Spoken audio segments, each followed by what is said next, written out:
It's week 1 of the NWSL 2026 season. Better get your game face on.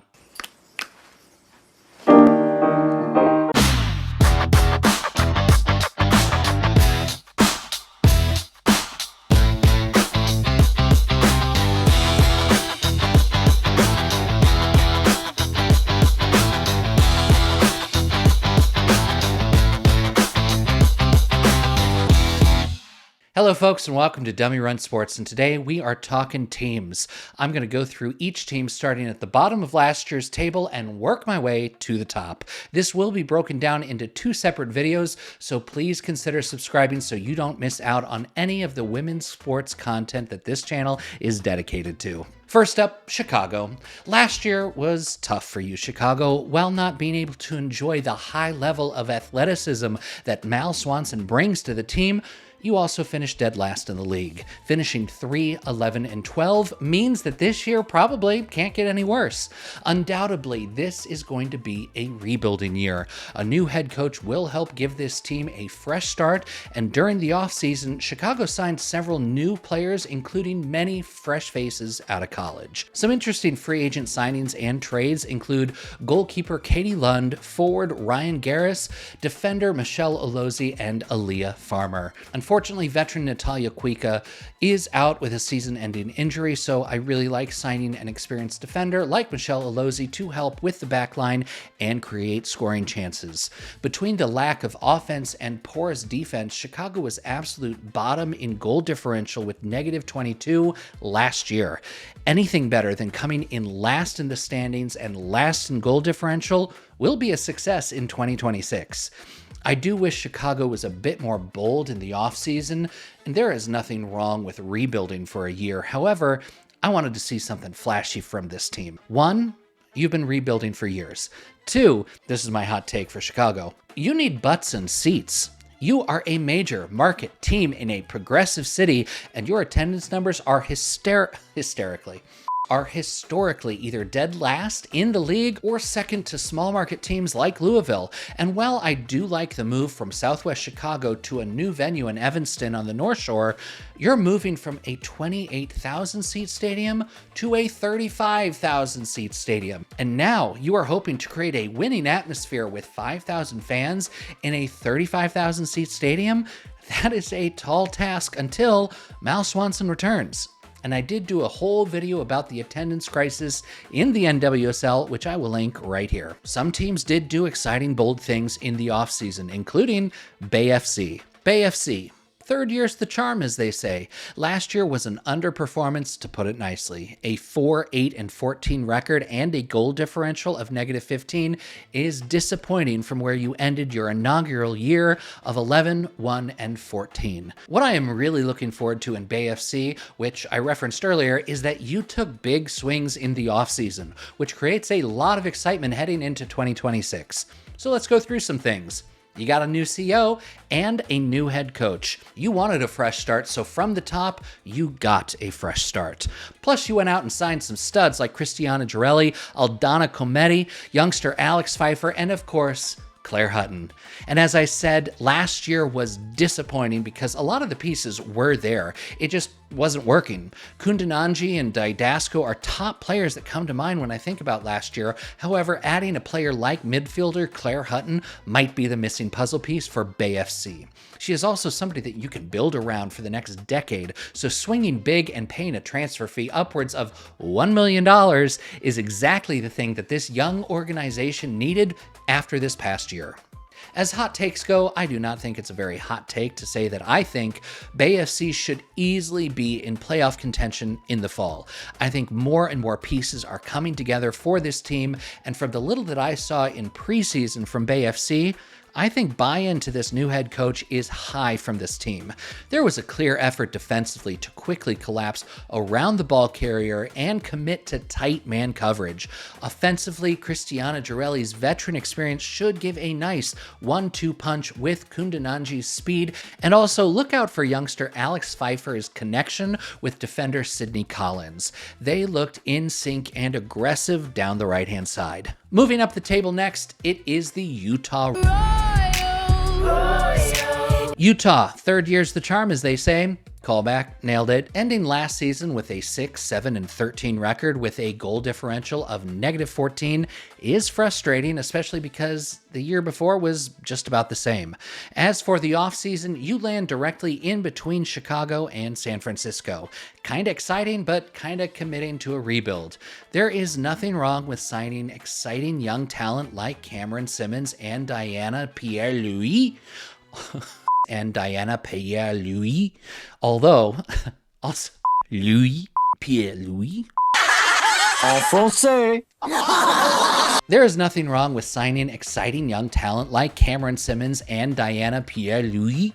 Also, adding an extremely reliable and experienced midfielder like Narumi is an excellent signing. And like I said, there is nothing wrong with those signings, but for a team that is still finding its identity and mojo 3 years in, I would be a little disappointed coming out of this offseason. However, luckily, something just happened. Something big just happened. Mexican international Kiana Palacios from Club America Femenil is on her way to the Big Pickle. It's like the Big Apple, only for Salt Lake because of the salt and vinegar. Oh, brother, this guy stinks! Kiana is Club America's all-time leading goal scorer, scoring 90 goals in 174 appearances. For a team like Utah, who has historically struggled to score goals, bringing in a proven finisher who is in the prime of her career is a franchise-changing signing. My hot take for Utah, besides Palacios being gas, is its midfield. With Sentner being traded last year, there is ample space for the midfielders to step up this year. Narumi should be a stud and unlock even more from Mina Tanaka. Japanese players play so well together, and I expect instant chemistry with them. When I watched Utah play in preseason, they often stalled out in the final third, creating fast transitions going the other way. Solidifying the midfield to forward chemistry will be vital this season. And did they do enough? We will find out. Up next is the frustration of my existence, Angel City. Angel City is starting this season with a head coach, something that I thought was a no-brainer, so already they are starting off better than last year. Most of my issues with Angel City are their business decisions, like starting a season sans coach or, trading Alyssa Thompson for cash. I will probably need to make an entire other video dissecting the countless missteps that Angel City has made, so comment down below if you'd like to see that. However, for now, I would like to discuss LA in similar terms that I have with the other bottom teams from last year. So, LA, are you rebuilding or are you doing something exciting? Because I was kind of expecting big things this offseason, being that it's, the first season with this new head coach. So, what's the big plan? Signing a bunch of college rookies? Again, I'm all for developing young players, but that's not very visionary or novel from this front office. But, to give credit, Emily Sams is a terrific get this offseason because center back was a position that needed depth last year, and she is as solid as they get. Last offseason, midfield was a major concern of mine, and it was not addressed. This year, it is still a concern of mine, but for the exact opposite reason. I think it was addressed too much. Signing Seguida, Borges, Nihus, Martin, Legier, as well as keeping Fuller and Endo, it seems a little bit heavy-handed. I think my hesitation on all of this newness for this team is that it feels more like they are throwing as much as they can at the wall just to see what sticks, instead of rebuilding with a clear, focused identity. Which makes me nervous that some of my favorite stalwart players will get lost in all of these experiments. It sounds kind of crazy, but there is precedent. It's kind of like how players like Kristen Press never got minutes even when she got healthy. And I will be very upset if players like Riley Tiernan, Kennedy Fuller, and Claire Emsley get lost in this version of LA. That being said, my hot takes are that I think Giselle Thompson, Priska Chilufya, and Mayara Nihus will all have career seasons this year. I will go even a step further and say I think the first goal and or assist of the season for LA will involve one, if not two, of these three players. Houston, we have a problem. Actually, you started to fix that problem at the end of last year, only losing 4 out of your last 13 games of the season, ending at 8, 6, and 12. Goal scoring has been elusive for you since 2023, mainly because your goal scorers keep going to other teams. Exhibit A, Maria Sanchez and Michelle Olozi. Exhibit B, Ordonez and Oliveri. The fact that Yasmin Ryan had a good year and is returning is a big win. Also, extending a dynamic player like Avery Patterson are all good things to be happening for a club continuing to rebuild and find their identity. Adding Mackenzie Roby this offseason might be the offensive jolt this team needs. My hot take for Houston? It feels insulting to say that it's a hot take that they will make the playoffs, but I do think that it is a reasonable goal for this team with many returning players and a second-year head coach to bolster chemistry and continuity. Sweet Home Carolina. Pretty sure that's how that song goes. In 2024, you finished 12, 3, and 11, and last year you finished 9, 8, and 9. So basically 500 for wins and losses, which is pretty dang good. It's just, the draws.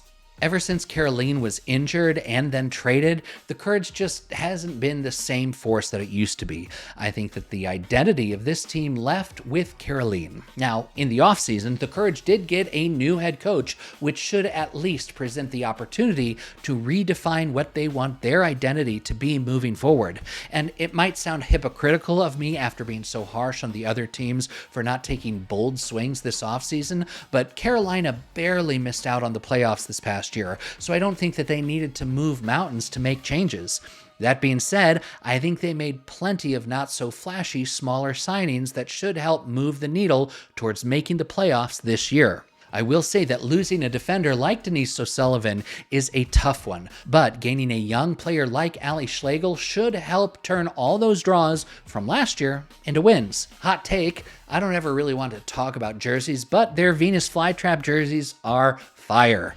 And more seriously, Manaka might not have the lights out year that she had last year, but there is no reason for her not to.